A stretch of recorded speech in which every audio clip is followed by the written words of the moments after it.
Je m'appelle Marie Solaire. Et moi Samuel Vernet. Bénédicte et Rémi. Je m'appelle Marion. Je m'appelle Victor Chazal-Martin. Moi c'est Galatée. Moi c'est Simon. Nous sommes installés depuis 2017 à Gavaudan, en Lot-et-Garonne, ferme en location, avec principalement des vaches pour faire du fromage. Je suis paysan en polyculture élevage sur la commune de Massoulès. C'est mon arrière-grand-père qui avait acheté ici en 1921. On est installé sur la commune de Cancon depuis 2018 en polyculture élevage. On a développé aussi un atelier de plantes aromatiques et médicinales et un peu d'apiculture. Je suis installée à Cancon. J'ai des vaches laitières et des vaches à viande. On est installé en chèvre et en transformation fromagère. Sur la commune de Parenquet dans le Lot-et-Garonne. Dans mon cas, je pense que c'est vraiment une vocation. Je me suis toujours vu agriculteur, toujours vu paysan.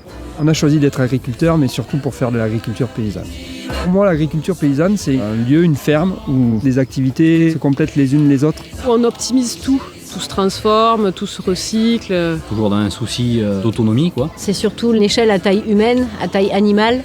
On préfère des petites fermes avec une bonne rentabilité plutôt que des grosses fermes qui investissent beaucoup, qui sont très mécanisées et qui sont endettées à mort.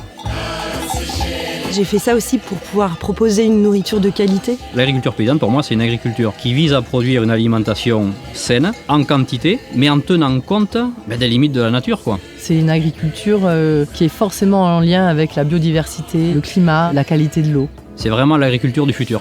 On doit rendre la terre plus belle qu'on ne l'a eue au début. Comment est-ce que je vais gérer les ressources pour ne pas les épuiser et pour même les rendre plus nombreuses? Donc on enclenche la transition. Et à la Confédération paysanne, c'est ce qu'on défend, quoi. Un point qui est pesant, c'est les normes. Identification des animaux, identification des animaux, identification des animaux, suivi vétérinaire, suivi vétérinaire, suivi vétérinaire.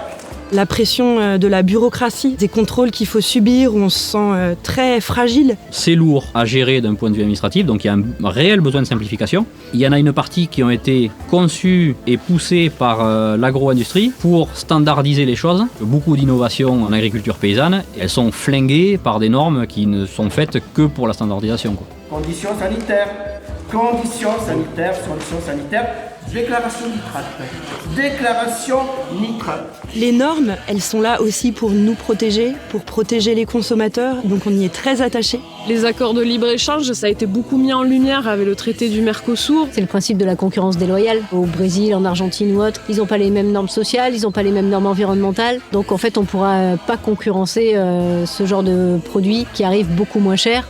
C'est une échelle qui est tellement loin de notre réalité. N'est pas du tout pris en compte. Et du coup, c'est toujours au détriment des populations locales, qu'elles soient de l'autre côté de l'océan ou d'une autre. Les populations mangeront de la merde, ça c'est certain. Et c'est très triste que le vivant passe à ce point après l'argent, quoi. Agriculteur paysan, c'est un métier d'utilité publique.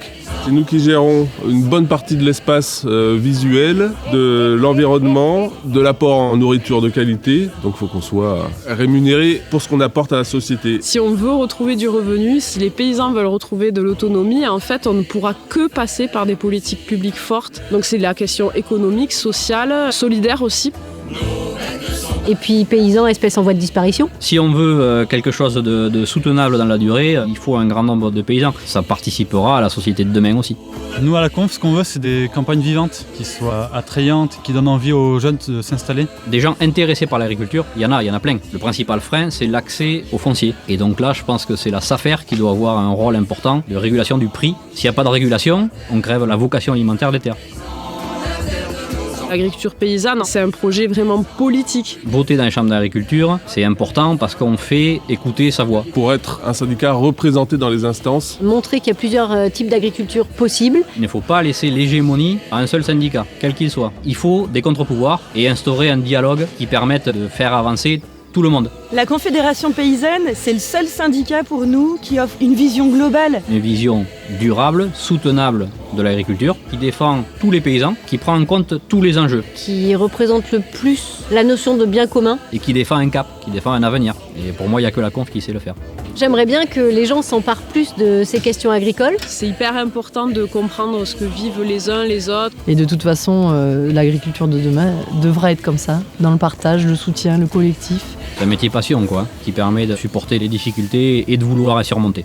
Parce que s'il n'y a que des fermes de 1000 hectares avec de l'intelligence artificielle, eh bien, qu'est-ce qu'on va faire des hommes en fait? Un juste revenu pour des paysans libres, votez la Conf!